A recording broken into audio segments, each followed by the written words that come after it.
जय श्रीराम. गेले 136 दिवस आपण श्री ब्रह्मचैतन्य गोंदवलेकर महाराज यांच्या प्रवचनाच्या पुस्तकाचं वाचन करतोय आणि आजचा हा 137वा दिवस. ब्रह्मचैतन्य गोंदवलेकर महाराज हे गोंदवले, सातारा, महाराष्ट्रातील थोर संत ज्यांनी आयुष्यभर श्रीरामाच्या नामाचा जप केला आणि लोकांना श्रीरामाच्या जीवनाची माहिती साध्या सोप्या भाषेत सांगितली. हे 365 दिवसांचं त्याने प्रवचनरूपी पुस्तक लिहिलंय.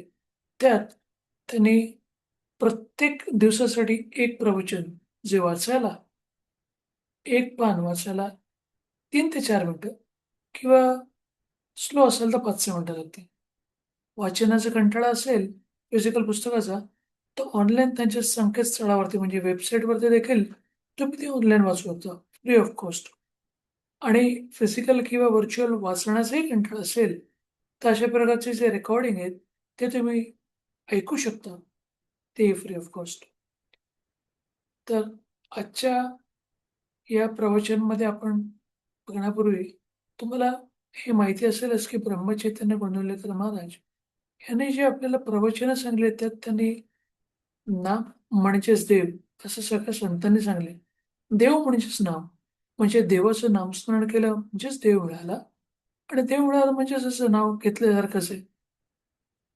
त्यांनी या प्रवचनरूपी पुस्तकात खरे संत कोण आहेत, ते कसे ओळखावे, संतांकडे गेल्यावर ते काय करावं, काय करू नये, आपण कसं वागावं, कसं वागू नये, आपण प्रपंचात असताना परमार्थाची प्रगती कशी करून घ्यावी, त्याचबरोबर नाम कोणी घ्यावं, कधी घ्यावं, कुठे घ्यावं, कसं घ्यावं, का घ्यावं आणि नामस्मरणाचे काय फायदे आहेत, हेच त्याने हे 365 दिवसाच्या प्रवचनरूपी पुस्तकात आपल्याला शेअर केलेलं आहे.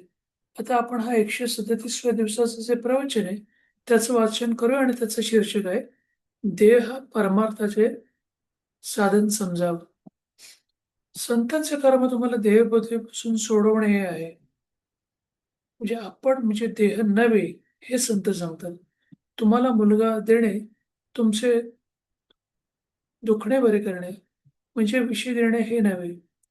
जो जो परमार्थाला लागावे, तो देहबुद्धीतून ओढण्याचा जास्त प्रयत्न करतो.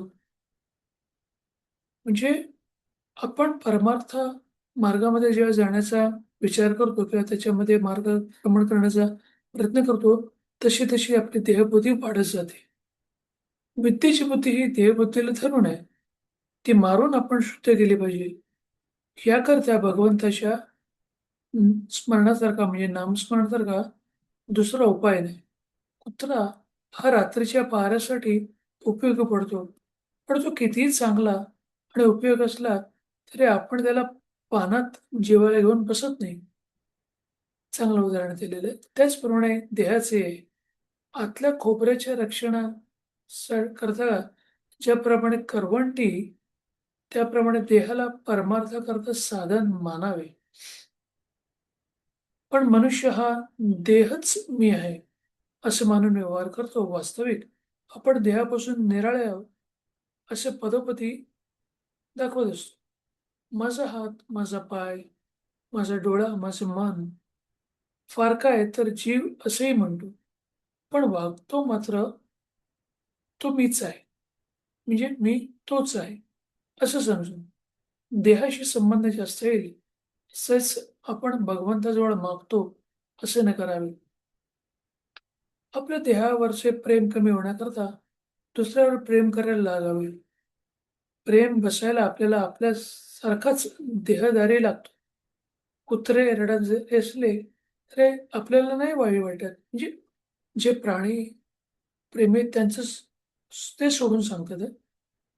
पण एखादे लहान मुलं आपल्याला जर रडत असले, तर वाईट वाटते. म्हणजे आपण मनुष्यावरती प्रेम करणारे लोक आहोत मोस्टली. कारण आपला देह मनुष्याचा आहे. म्हणून आपल्याला मनुष्याचं दुःख जास्त जवळचं वाटतं. पण तसंच प्राण्यांचं, पक्ष्यांचं, अगदी त्या झाडा-झुडपांचं, दगड-गोटीचं प्रत्येक दुःख असतं. पण आपण त्याच्या जन्मात नसतो किंवा त्याच्या सारखे नसतो. म्हणून आपल्याला त्यांचं दुःख समजत नाही किंवा समजलं, तरी त्याच्याशी तेवढं आपली आपुलकी निर्माण होत नाही. देवाला आपल्यासारखंच देहधारी कल्पावं लागतं म्हणून आपल्या देवावरचे प्रेम कमी व्हायला, देहबुद्धी कमी व्हायला सगुण मूर्तींचे, सद्गुरूंचे ध्यान करावं लागते. म्हणजे आपण निर्गुण, निराकार देवाची प्रार्थना करायला पाहिजे. पण आपल्याला सगुण रूप म्हणजे जी मूर्ती असते किंवा जो फोटो असतो, आपण ते आपल्याला दिसतं म्हणून आपल्याला त्याच्यावरती विश्वास बसतो. म्हणूनच सगुणाची प्रार्थना करायला सांगतात किंवा त्याचं पूजन करायला सांगतात. हे जसजसे दृढ होत जाईल, तसतसे आपण स्वतःला विस्मरून जातो. म्हणजे विसरून जातो आणि आपण देहाच्या पलीकडे गेलो, म्हणजे सद्गुरूंचे खरे स्वरूप हे देहातीत आहे, असं प्रत्ययाला येतं. म्हणजे देहाच्या पलीकडचे असतात सद्गुरू. देहदृष्टी नष्ट होईल तशी तशी सद्गुरूंची खरी ओळख होईल. ज्याप्रमाणे देह नष्ट केला, त्याचा मोठा ज्ञानीसुद्धा हेवा करतो. मी देह म्हणावे यासारखे दुसरे अज्ञान कोणतेही नाही. म्हणजे आपण देह नाही, हे सर्वात प्रथम लक्षात द्यायला पाहिजे. मी भगवंताचा असून देहचा म्हणणे म्हणजे दुसरे खोटे नाही. प्रपंचात संकटे येतात तरी पण सोडावं असं आपल्याला वाटत नाही. याहून भगवंताची माया ती कोणती? म्हणजे जी माया असते, ती आपल्याला परमार्थापासून, भगवंतापासून कसं दूर ठेवावं यासाठीच काम करत असतं. मग आपल्या आजूबाजूची जी माया असते, ती आपण समजून घ्यावी आणि आपण जर त्या संतांची, देवाची प्रार्थना केली, त्याचं नामस्मरण केलं, तर आपोआप याचं मायेचं आपल्याला ज्ञान होतं आणि सतत त्याच्यावरती कार्य केल्यानंतर आपण मायेच्या जोखडातून बाहेर निघू शकतो. अतिसहवासामुळे देहाचे ममत्व सुटत नाही. परमात्म्याचा सहवास, उदाहरणार्थ देवाला जाण्याचा व जप करण्याचा नियम केला, म्हणजे देहाचे ममत्व थोडे थोडे कमी होते. देहाच्या सहवासाने आपण देहाचे होतो, नामाच्या सहवासाने आपण परमात्म्याचे होतो. शेवटचं वाक्य, भगवंताच्या स्मरणामध्ये देहबुद्धीचे मरण आहे. म्हणजे देह परमात्म्याचे साधन असं समजावं. जेव्हा जेव्हा आपण देवाचं नामस्मरण करतो, तेव्हा देहबुद्धीचं मरण झालं, असं आपण समजलं पाहिजे. आता आपण 11 वेळेला श्रीरामाच्या नावाचा जप करूया. श्रीराम, श्रीराम, श्रीराम, श्रीराम, श्रीराम, श्रीराम, श्रीराम, श्रीराम, श्रीराम, श्रीराम, श्रीराम, श्रीराम, श्रीराम, श्रीराम. धन्यवाद. हे 137व्या दिवसाचं जे प्रवचनाचं वाचन झालं, त्याचं श्रवण केल्याबद्दल तुमचे धन्यवाद. तुमचा उर्वरित दिवस असाच आनंदाचा, सुखाचा आणि आरोग्यपूर्ण जावा. हीच त्या श्रीरामचरण इच्छा व्यक्त करताना थांबवतो. जय श्रीराम, जय श्रीराम, जय श्रीराम, जय श्रीराम, जय श्रीराम.